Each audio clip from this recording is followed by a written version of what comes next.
Tonight, I speak with fire in my heart. I speak because injustice has crossed the ocean.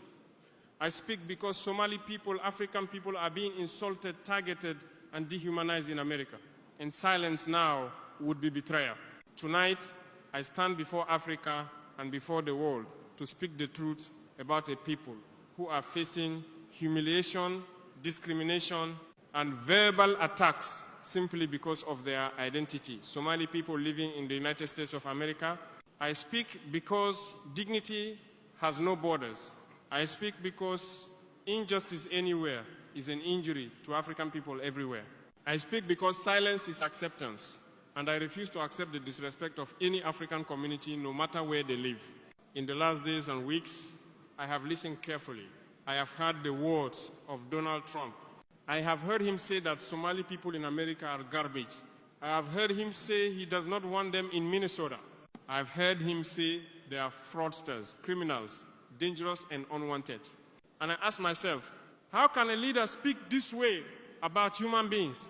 How can a man with millions of followers use his voice to humiliate a community that has done nothing but work hard, survive, build, and contribute? Let me say this clearly in simple, strong words. Somali people are not garbage. Somali people are not criminals. Somali people are not fraudsters. Somali people are not a problem.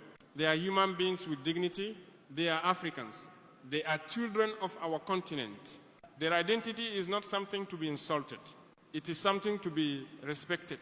Somali people in America are part of the same Africa that raised us, shaped us, and gave us our values. Their blood is African blood. Their courage is African courage. Their resilience is African resilience. And when someone attacks them, they attack all of us. And so tonight, as President of Burkina Faso, I say directly, if you insult a Somali person, you insult Africa. If you target a Somali community, you target Africa. If you call Somali families garbage, you spit on the dignity of an entire continent. And Africa does not accept that. Somali people traveled far. They left home seeking safety, hope, education, opportunity, and a future for their children. They did not go to America to harm anyone. They did not go there to disrespect anyone. They went there to live, to work, to survive, to build a better life. In Minnesota, they opened restaurants. They opened stores. They work in hospitals, schools, airports, taxis, farms, companies. Hard work every single day. They built communities. They supported each other. They raised leaders. They became a strong part of the American story. So how can anyone call them unwanted? No, Somali people are not unwanted. They are essential. They are valuable. They are part of the fabric of Minnesota. They are part of the future of America. They are part of the pride of Africa. Donald Trump says he does not want them in Minnesota. He says, send them away. He says they bring problems. Let me answer this clearly. The only problem is ignorance. The only problem is the voice of hate being louder than the voice of truth.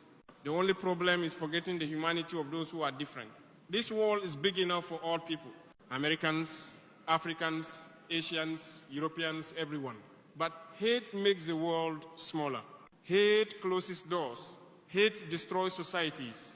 Hate divides nations. And when a leader chooses hate, he becomes responsible for every act of violence that follows his words. Trump's words are dangerous. His words give permission to discrimination. His words create a target on Somali backs.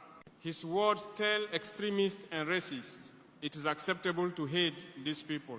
And I say tonight, this must not be accepted. Not by Americans, not by Africans, not by the world. Somali